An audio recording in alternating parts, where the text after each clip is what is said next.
Do you ever wonder, I'm a good person. Why am I single? I'm a great partner. I'm loyal.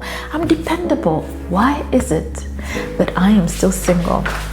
Dr. Robin Latrice wrote a dissertation on trauma, trust, and betrayal awareness. She referred to an experiment on how betrayal trauma affects trust and awareness of the people around you. The study concluded that experiencing betrayal trauma can mess up a person's ability to know who to trust, when to trust, and what trust looks like, because the mind is going to detach from what is happening to protect you.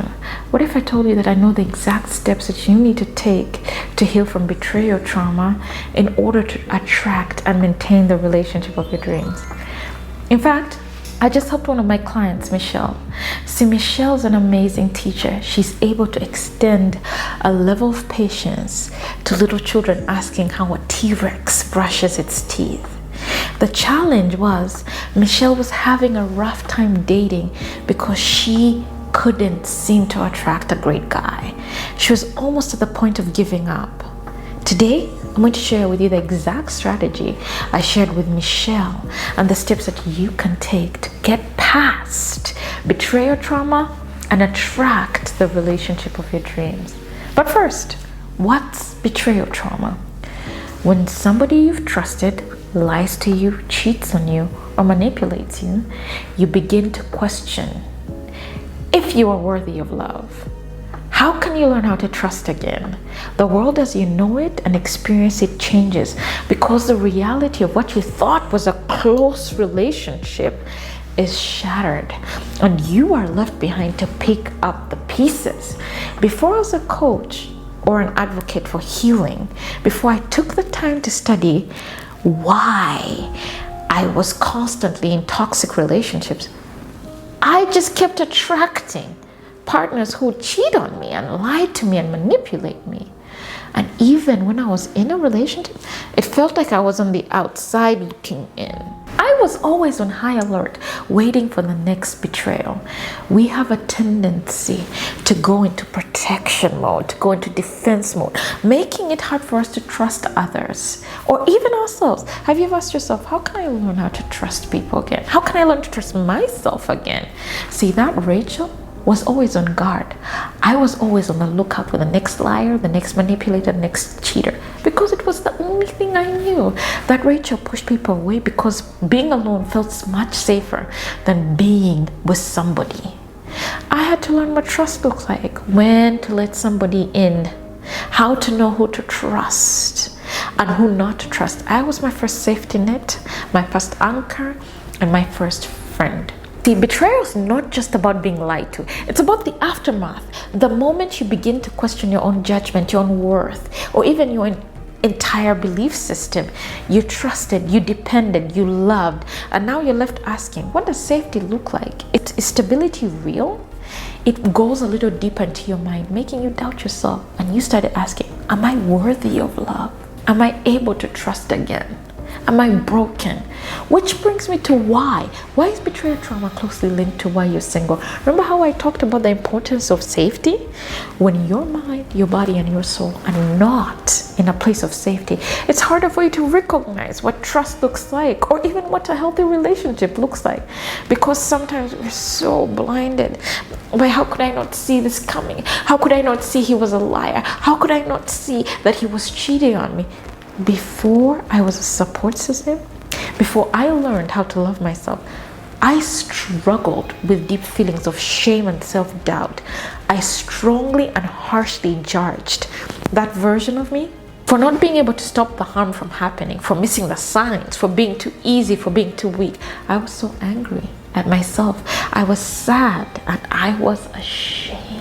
We fall into the trap of branding ourselves as failures because of a mistake or a mishap that we have. We constantly criticize ourselves in disguise of motivation because we secretly expect ourselves to be perfect, and we forget that we're only human.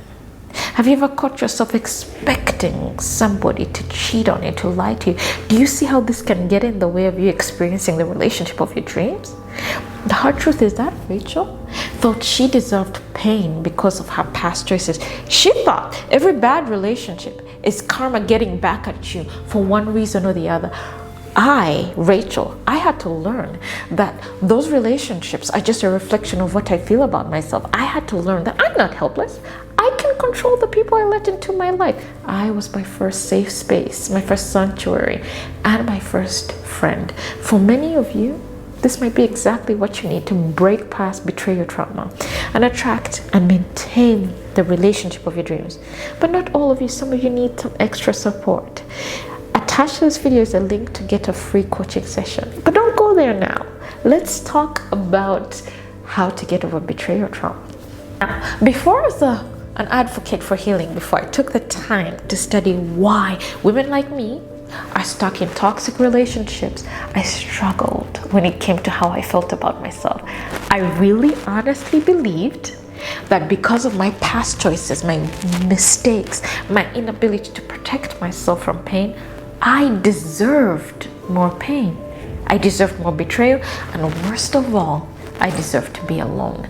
We fall into the habit of branding ourselves as broken, unlovable, as difficult to love because of our past. Have you ever found yourself saying, maybe I deserve to be cheated on, maybe I deserve to be lied to because I'm so stupid, I'm childish, I'm naive? I did. But I had to learn that I can rebuild my self-worth by learning what values are important to me and only connecting with people that have the same values. I was my first sanctuary, my first emergency contact, and my first friend. Overcoming betrayal trauma is as easy as ABC. Acknowledge that you're not crazy. You're not overly emotional. Someone broke your trust, and your emotions are valid. Mary Anderson has this quote that I love. Many people feel as if they have been stabbed in the heart so many times that they don't know which hole to plug first. But people are strongest where the breaks are. Belief restructure is B. You're not unworthy of love. You're not difficult to love. You just need a skill to attract and maintain the relationship of your dreams. It's not hard. It's just new. And C, connection intervention. Rebuild trust with yourself. What's of value to you? Date yourself. Keep promises to yourself. Show yourself that you are worthy of love. I'll be the first to say that my mind was trained to expect manipulation and expect pain. We fall into the trap of believing that we'll never be strong enough to prevent the heartbreak from happening again. Have you ever asked yourself, what's to stop him from hurting me like the last person did? Let me know in the chat. This has been Betrayal Trauma and the real reason you're still single. If this video has been helpful, subscribe for more. I'm Coach Rachel, and I can't wait to connect with you again. Bye.